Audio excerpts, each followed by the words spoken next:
ಹೊಸ ಪ್ರತಿಭೆಗಳಿರುವಂತಹ ಸಿನಿಮಾ ನೋಡಿದಾಗಲೆಲ್ಲ ಒಂಥರ ಖುಷಿ ಗುರುವೆ. ಏನೋ ಒಂದು ಪ್ರಾಮಾಣಿಕವಾದ ಪ್ರಯತ್ನ ಮಾಡ್ತಾ ಇದಾರಲ್ಲ ಅಂತ. ಉದಾಹರಣೆಗೆ ಬೈಕ್ ಬಿಡೋದನ್ನ ಕಲಿಯೋದೇ ಆಗಿರ್ಲಿ, ಸ್ಟಾರ್ಟಿಂಗ್ ಅಲ್ಲಿ ಸ್ವಲ್ಪ ಕಷ್ಟ ಆಗುತ್ತೆ, ಆದ್ರೆ ಹೋಗ್ತಾ ಹೋಗ್ತಾ ಈಸಿ ಆಗ್ಬಿಡುತ್ತೆ. ಅದೇ ರೀತಿ ಹೊಸಬ್ರ ಸಿನಿಮಾಗಳಿಗೆ ಸ್ಟಾರ್ಟಿಂಗ್ ಅಲ್ಲೇ ಜಡ್ಜ್ ಮಾಡೋದು ಸ್ವಲ್ಪ ಕಷ್ಟನೇ. ಪಳಗ್ತಾ ಇದ್ದಂಗೆ ಪ್ರತಿಯೊಬ್ರು ಎದ್ದು ನಿಂತು ಚಪ್ಪಾಳೆ ಹೊಡೆಯೋ ಹಾಗೆ ಸಿನಿಮಾ ಮಾಡೇ ಮಾಡ್ತಾರೆ.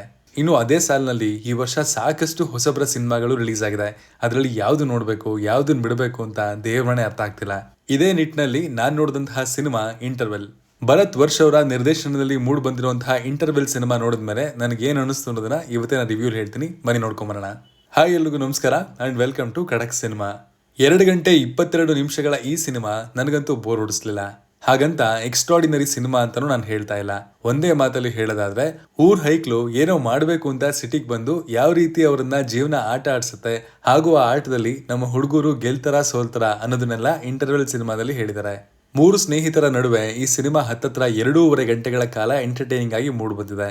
2010 ಟೈಮ್ನಲ್ಲಿ ನಾವು ನೋಡ್ತಾ ಇದ್ದಂತಹ ಕಾಲೇಜು ಸ್ನೇಹಿತರು ಅಥವಾ ಊರಿನ ಗೆಳೆಯರು ಆ ಮೆಮೊರಬಲ್ ಸ್ನೇಹವನ್ನ ನೆನಪು ಮಾಡೋ ಹಾಗಿದೆ ಈ ಸಿನಿಮಾ.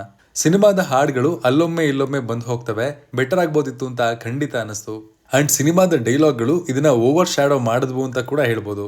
ಅಷ್ಟರ ಮಟ್ಟಿಗೆ 3 ಗೆಳೆಯರ ನಡುವಿನ ಕಾನ್ವರ್ಸೇಷನ್ಗಳು ನಿಮ್ಗೆ ಸಿನಿಮಾದಲ್ಲಿ ಕಚ್ಚುಗುಳಿ ನೀಡೋ ಹಾಗೆ ಮಾಡುತ್ತೆ. ಸಿನಿಮಾದ ಉದ್ದಕ್ಕೂ ಪಂಚಿಂಗ್ ಡೈಲಾಗ್ಗಳನ್ನ ನೀವಿಲ್ಲಿ ಕಾಣ್ಬೋದು. ತ್ರಿಮೂರ್ತಿಗಳ ಫ್ರೆಂಡ್ಶಿಪ್ ಖಂಡಿತವಾಗ್ಲೂ ನಿಮ್ಮ ಕಾಲೇಜ್ ದಿನಗಳನ್ನ ಅಥವಾ ನಿಮ್ಮ ಊರಿನ ಸ್ನೇಹಿತರನ್ನ ನೆನಪು ಮಾಡೇ ಮಾಡುತ್ತೆ. ಇಲ್ಲಿ ಲವ್ ಸ್ಟೋರಿನೂ ಕೂಡ ಸ್ನೇಹದ ನಡುವೆ ಹೇಳೋದಕ್ಕೆ ನಿರ್ದೇಶಕರು ಪ್ರಯತ್ನ ಮಾಡಿದ್ರು ಕೂಡ ಅದು ಅಷ್ಟೊಂದು ಎಫೆಕ್ಟಿವ್ ಆಗಿ ತೆರೆ ಮೇಲೆ ಕಾಣಿಸ್ಕೊಂಡಿಲ್ಲ. ಎಲ್ಲಕ್ಕಿಂತ ಪ್ರಮುಖವಾಗಿ ಸಿನಿಮಾದಲ್ಲಿ ಹೈಲೈಟ್ ಆಗೋದು ಪ್ರಮುಖ ನಾಯಕ ಹಾಗೂ ಇಬ್ರು ಸ್ನೇಹಿತರು. ಎಲ್ಲಾ ಗಣೇಶಮಯ ಆಗಿರೋದು ಖಂಡಿತ ನಿಮ್ಮ ಮುಖದ ಮೇಲೆ ಕೂಡ ನಗು ತರಿಸುತ್ತೆ. ಸ್ಟೋರಿ ಡೀಸೆಂಟ್ ಆಗಿದ್ದು ಹೊಸಬ್ರೇ ಆಗಿದ್ರು ಕೂಡ ಕಲಾವಿದರ ಪರ್ಫಾರ್ಮೆನ್ಸ್ಗಳು ಖಂಡಿತವಾಗ್ಲೂ ನಿಮ್ಗೆ ಇಷ್ಟ ಆಗುತ್ತೆ. ಕ್ಯಾಮ್ರಾ ವರ್ಕ್ ಉತ್ತಮವಾಗಿದೆ. ಮೇಕಿಂಗ್ ಕ್ವಾಲಿಟಿಯನ್ನ ಇನ್ನೂ ಸ್ವಲ್ಪ ಚೆನ್ನಾಗಿ ಮಾಡಬಹುದಿತ್ತು, ಆದ್ರೆ ಹೊಸಬರ ಪ್ರಯತ್ನಕ್ಕೆ ಇದೊಂದು ರಿಯಾಯಿತಿ ಇದ್ದೇ ಇರುತ್ತೆ. ಸಿನಿಮಾದ ಡ್ಯೂರೇಷನ್ ಕೂಡ ಪರ್ಫೆಕ್ಟ್ ಆಗಿದೆ ಅಂತ ಹೇಳ್ಬೋದು. ಸಿನಿಮಾ ಡ್ರಾಮಾ ಎಂಟರ್ಟೈನರ್ ಕ್ಯಾಟಗರಿಗೆ ಸೇರ್ಕೊಳ್ಳುತ್ತೆ. ಅಂಡ್ ವಿಶೇಷವಾಗಿ ಶಶಿರಾಜ್ ಅವರ ಪರ್ಫಾರ್ಮೆನ್ಸ್ಗೆ ಅಪ್ರಿಸಿಯೇಷನ್ ಬೀಳಲೇಬೇಕು. ಭರತ್ ವರ್ಷ್ ಅವರ ಬ್ಯಾನರ್ ನಲ್ಲೇ ಸಿನಿಮಾ ನಿರ್ಮಾಣ ಆಗಿದೆ. ಜಟ್ಟಿ ಬಿದ್ರು ಮೀಸೆ ಮಣ್ಣಾಗಿಲ್ಲ ಅನ್ನೋ ಹಾಗೆ ಸಿಂಪಲ್ ಕಂಟೆಂಟ್ ಇದ್ರು ಕೂಡ ಎಂಟರ್ಟೈನಿಂಗ್ ಡೈಲಾಗ್ ಡೆಲಿವರಿ ಇದೆಯಲ್ಲ, ಖಂಡಿತವಾಗ್ಲೂ ಈ ಸಿನಿಮಾನ ನೀವು 2 ಗಂಟೆ 22 ನಿಮಿಷ ನೋಡ್ಕೊಂಡು ಹೋಗಾಗೆ ಮಾಡುತ್ತೆ. ಒಂದು ಡೀಸೆಂಟ್ ವಾಚಬಲ್ ಅಂಡ್ ಫ್ಯಾಮಿಲಿ ಜೊತೆಗೆ ಅಥವಾ ಫ್ರೆಂಡ್ಸ್ ಜೊತೆಗೆ ನೋಡೋದಕ್ಕೆ ಖಂಡಿತವಾಗ್ಲೂ ಈ ಸಿನಿಮಾ ಪರ್ಫೆಕ್ಟ್ ಚಾಯ್ಸ್ ಆಗಿರುತ್ತೆ.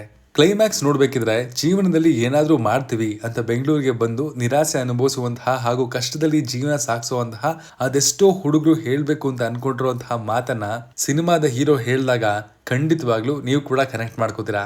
ಖಡಕ್ ಆಗಿ ಹೇಳೋದಾದ್ರೆ ಇಂಟರ್ವೆಲ್ ಸಿನಿಮಾ ಒಂದು ಡೀಸೆಂಟ್ ವಾಚ್. ಒಳ್ಳೆ ಎಂಗೇಜಿಂಗ್ ಪ್ರಯತ್ನ, ಆದ್ರೆ ಇನ್ನೂ ಬೆಟರ್ ಆಗುವಂತಹ ಚಾನ್ಸಸ್ಗಳು ಇಲ್ಲಿ ಖಂಡಿತ ಇತ್ತು. ಖಂಡಿತವಾಗ್ಲೂ ಬೈ ಎಕ್ಸ್ಪೀರಿಯನ್ಸ್ ಈ ತಂಡ ಹಾಗೂ ಕಲಾವಿದರು ಫ್ಯೂಚರ್ ಅಲ್ಲಿ ಒಳ್ಳೆ ಕಂಟೆಂಟ್ ಇರುವಂತಹ ಸಿನಿಮಾನ ಜನಗಳಿಗೆ ಕೊಡುವಂತಹ ಪ್ರಾಮಾಣಿಕ ಪ್ರಯತ್ನವನ್ನ ಮಾಡೇ ಮಾಡ್ತಾರೆ ಅನ್ನೋ ನಂಬಿಕೆ ಅಂತೂ ಈ ಸಿನಿಮಾ ನೋಡಿದ್ಮೇಲೆ ಬಂತು. ಯಾಕಂದ್ರೆ ಅವರ ನಟನೆಯಲ್ಲಿರುವಂತಹ ಮೆಚುರಿಟಿ ನೋಡ್ತಾ ಇದ್ರೆ ಹೊಸ ಪ್ರತಿಭೆಗಳು ಹೀಗಿರೋದಾದ್ರೆ ಹೋಗ್ತಾ ಹೋಗ್ತಾ ಖಂಡಿತವಾಗ್ಲೂ ಒಳ್ಳೆ ಚಾಲೆಂಜಿಂಗ್ ರೋಲ್ಸ್ ಅನ್ನೇ ಇವರು ನಿಭಾಯಿಸ್ತಾರೆ. ಇದು ಇಂಟರ್ವೆಲ್ ಸಿನಿಮಾ ನೋಡಿ ನನಗನ್ಸಿದ್ದು. ಸಿನಿಮಾ ನೋಡಿ ನಿಮ್ಗೆ ಏನ್ ಅನ್ನಿಸ್ತು ಅನ್ನೋದನ್ನ ಕಮೆಂಟ್ ಮಾಡಿ ತಿಳಿಸಿ. Signing off, Manu.